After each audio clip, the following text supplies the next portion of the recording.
3 in the morning, the world's dead quiet except for the engine humming beneath tired hands and the slow, heavy beat of a heart that just spent hours at a cancer ward watching a mother fade away.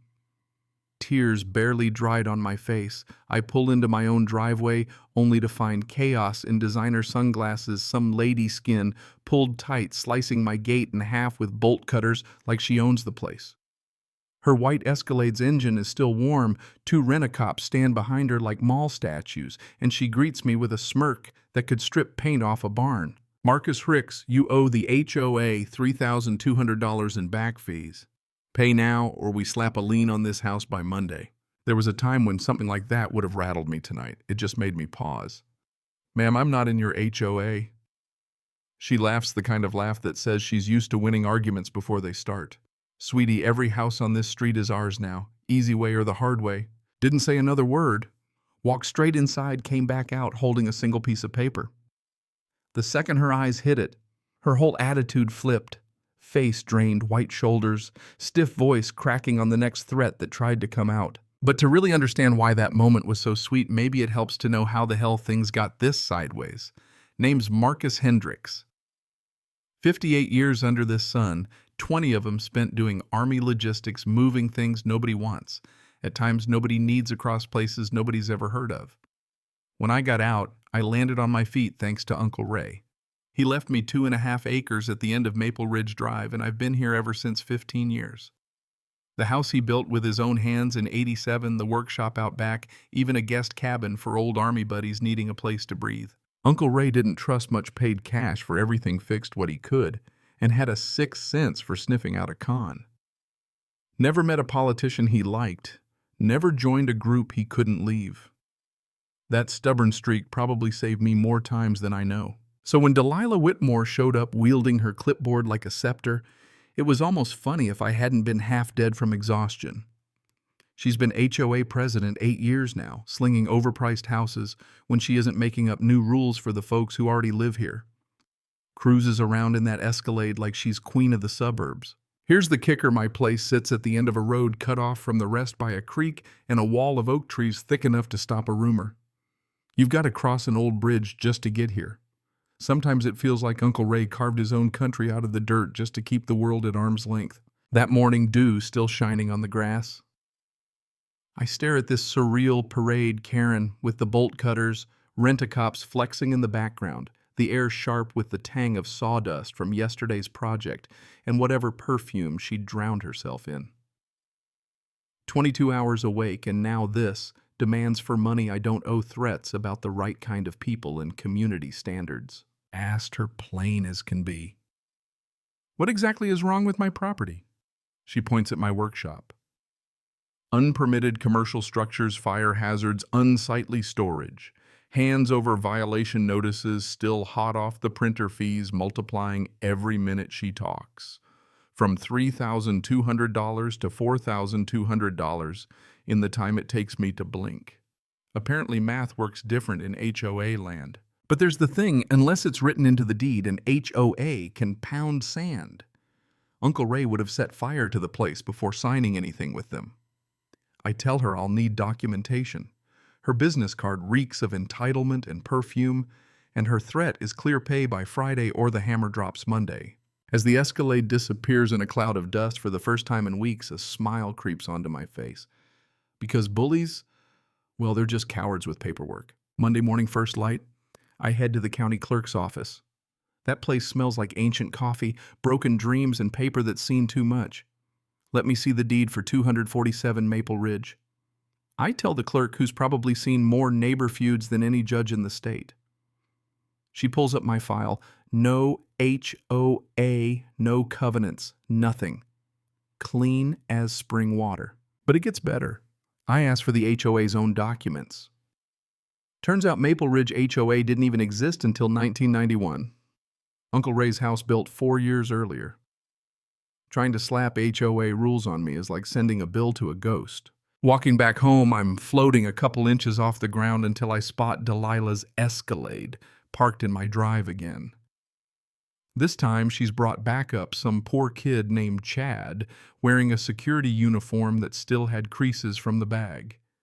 Mandatory compliance inspection, she announces. Neighborhood safety ordinance. Chad's badge is plastic, his nerves are real. Told her flat out, ma'am, you have no authority to inspect my property. She ignores me, snapping pictures like she's prepping for an episode of Cops. That'll be a $500 inspection fee for today's service. Now I know they're just making it up as they go. While they stroll my land, I get the county planning office on the phone. 3 minutes later, every permit for every structure is confirmed down to the tool shed. But watching through my kitchen window, I see Delilah gesturing at her precious decorative fence, the one running along what she believes is the property line. Uncle Ray kept everything, including the original survey yellowed hand-drawn tucked in a fireproof safe, laid it out next to a satellite photo and traced the boundary line. My property stretches 20 feet further than anyone knew, 15 of those feet under Delilah's $3,000 fence. Documentation is king. Sent her a certified letter, remove the fence within 30 days or it's mine to do as I please. Her reply came loud and early, diesel engine in my driveway. City Code Enforcement Officer Rodriguez at the wheel. He steps out. Older guy knows his way around a mess. Holds up a stack of anonymous complaints, noise, unlicensed repairs, safety hazards. Delilah's perfume lingers on every page. Come on in, officer, I say. We walk my workshop together. He stops at my old drill press. 1952 Craftsman. My dad had one just like it. That's all it takes. He sees what this is, not a business but a sanctuary. When he leaves with a clean report and a handshake, Rodriguez leans in. Getting a lot of these anonymous complaints lately. Always the same handwriting. Always about veterans and old folks. Now it's crystal clear. Curiosity gets the best of me, dug into public records, and Delilah's skeletons start tumbling out. Suspended real estate license, husband's mortgage company under investigation, a mountain of unpaid taxes. No wonder they're desperate for cash. Neighborhood meeting rolls around. Delilah's got PowerPoint slides with aerial shots of my place. Red circles around everything from my workshop to my American flag. Neighborhood blight, she calls it. But then Mrs. Patterson, 87 years old and sharp as barbed wire, stands up. You talking about Marcus? He fixed my steps for free when I couldn't afford help. Jake, from down the block, pipes up. He rebuilt my deck, wouldn't take a dime. Delilah's fake smile is cracking. I stand and lay out the truth surveyor's report showing her fence on my land, silence so thick you could carve it. Her husband looks like he's about to faint. Delilah sputters about professional installation. Game set match. She retaliates fast. Next day, a sheriff's deputy drops off a restraining order, claims I threatened her at the meeting. The move is textbook smear, silence, isolate. But Uncle Ray's attorney, Frank Morrison, digs deep and finds gold, a property exclusion agreement from 1987.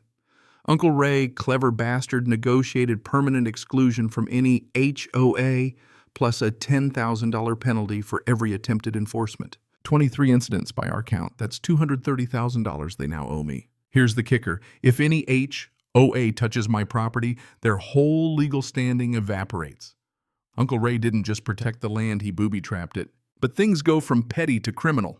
Mailbox gets crushed, tools stolen, and security footage shows Delilah's escalade. Rodriguez tells me there's a pattern.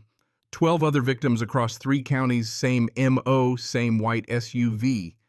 Insurance fraud, fake fees, property damage. Delilah's not running an HOA, she's running a racket. The day of reckoning comes at the next community meeting. Rooms packed, half the county's here, FBI agent blending in the back, Rodriguez and plainclothes neighbors recording every word. Delilah puts up a forged document proving my property joined the HOA in '94. Agent Walsh, FBI, asks to see the original. Delilah freezes. Time to end it. Project The Real Exclusion Agreement show the penalty clause, drop the bomb about Delilah's suspended license. Play a recording of her husband offering hush money. Agent Walsh flashes her badge, federal charges for wire fraud, extortion, racketeering. The applause shakes the ceiling. 6 months later, the smell of sawdust and baking cookies fills my workshop. Veterans learning carpentry, kids learning patience. Mrs. Patterson bringing cookies and wisdom. The Whitmores lost their house at auction. Mrs. Patterson bought it just for the satisfaction. State laws changed, a hotline for HOA harassment launched. 47 victims got their money back. Neighborhood bullies lost their crown. Mom got to see the good guys win before she passed. Used half the settlement for a scholarship fund in her name, the other half to expand the workshop. Now veterans, kids, families in need all find a place to heal here. Jake finally has his basketball hoop, and we burn Delilah's old violation notices for barbecue fuel. There's a moral buried in all this, and it crept up on me late one night looking out at the workshop, lights blinking in the dusk. Real justice isn't always about the courts or the cash. Sometimes it's about standing your ground, doing right by your neighbors, and leaving things better than you found them, even when the world tries to bulldoze your gate down. But here's what I can't shake: how many neighborhoods are one power-drunk bully away from turning on their own? Where do we draw the line between protecting what's ours and respecting each other's freedom? How far would you go to defend your home or your neighbors when nobody else will? So go ahead, share your own HOA horror stories, or the moment you finally said enough. Where do you draw the line? What does justice look like to you? And if you've ever taken on the bullies, let's hear it. Because next week the story gets even wilder with a landlord who picked the wrong family to push around. Hit that subscribe button if you believe good people still win, and keep the conversation going, because sometimes the best defense is a community that refuses to be silent. Cảm ơn các bạn đã xem video của mình.